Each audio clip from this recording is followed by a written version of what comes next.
कई साल पहले की बात है। जयललिता कपूर वन के पास एक गांव में रहती थी।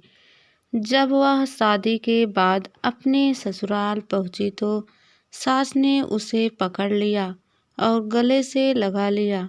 लेकिन कुछ दिनों के भीतर सास को पता चला कि बहू घर के काम में बहुत अनाड़ी है। अब क्या हो। घर चलाना पड़ा। उसने अपनी आप बीती सुनाई। जयललिता, मुझसे पूछे बिना कोई काम मत करो। यदि ऐसा किया जाता है तो देवता का अभिशाप आ जाएगा। बहू ने सिर हिलाया और सिर हिलाया। फिर सारा दिन घर में वही आवाज़ें आती, माँ क्या मैं कद्दू की सब्जी बनाऊं? पीसने के लिए कितना आटा? भैंस को कब खिलाएं? क्या मुझे अपने बाल बांधने चाहिए? कमल आदि से पानी पीना। कुछ दिनों तक सब कुछ ठीक चला। एक दिन मामूली बुखार के कारण सास की मौत हो गई। अब क्या हो सकता है। जयललिता ने अपना मन बनाया और मिट्टी की खूबसूरत गुड़िया बनाई।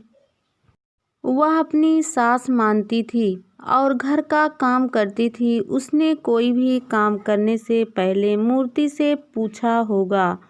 उनके पति मल्लनन ने भी कभी कुछ नहीं कहा। एक दिन जयललिता मूर्ति को अपने साथ बाजार ले गई। सामान खरीदने से पहले सास के आदेश भी आवश्यक थे। उसने मूर्ति से पूछकर बाजार का सारा सामान खरीदा। मल्लनन भी थे। वापसी पर बहुत अंधेरा हो गया। घने बादल छाने के कारण हाथ का अनुभव नहीं हो सका। बारिश की संभावना थी। हारने के बाद पति और पत्नी ने एक पेड़ की शाखा पर शरण ली। सड़क सुनसान थी। चारों ओर घना जंगल था। डर के कारण वह पेड़ से ही नहीं उतरे। उसने वहीं रात बिताने का फैसला किया। दोनों सुबह से थके हुए थे। पेड़ पर ही सो गए। आधी रात के आसपास जयललिता की आंखें खुली। उसे याद आया कि दोनों ने कुछ नहीं खाया था। बेशक मल्लनन को भी भूखा रहना होगा। पोताली में 5 लड्डू थे। आदत के अनुसार उसने मिट्टी की सास से पूछा, भूख पूरे शबाब पर है, क्या मैं 2 खाऊं? उन्हें 3 दूं? उसी पेड़ के नीचे 5 चोर बैठे थे।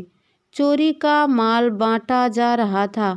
जयललिता की आवाज़ सुनकर उन्होंने सोचा कि निश्चित रूप से एक चुड़ैल उन्हें खाने की योजना बना रही थी। उन्होंने सामान उठाया और भागने की तैयारी करने लगे।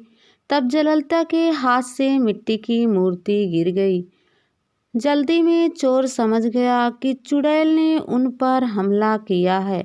उन्होंने सारा माल को छोड़कर भाग गया। जयललिता और मल्लान चुपचाप नीचे आ गए और सभी कीमती सामान पैक करके घर लौट आए। मिट्टी की सांस टूट गई। मल्लन ने पत्नी को समझाया कि शायद अब माँ स्वर्ग चली गई है। उन्हें ज़्यादा परेशानी नहीं होनी चाहिए। जयललिता ने अपने पति की आज्ञा का पालन किया और अपनी बुद्धिमानी से घर चलाने लगी।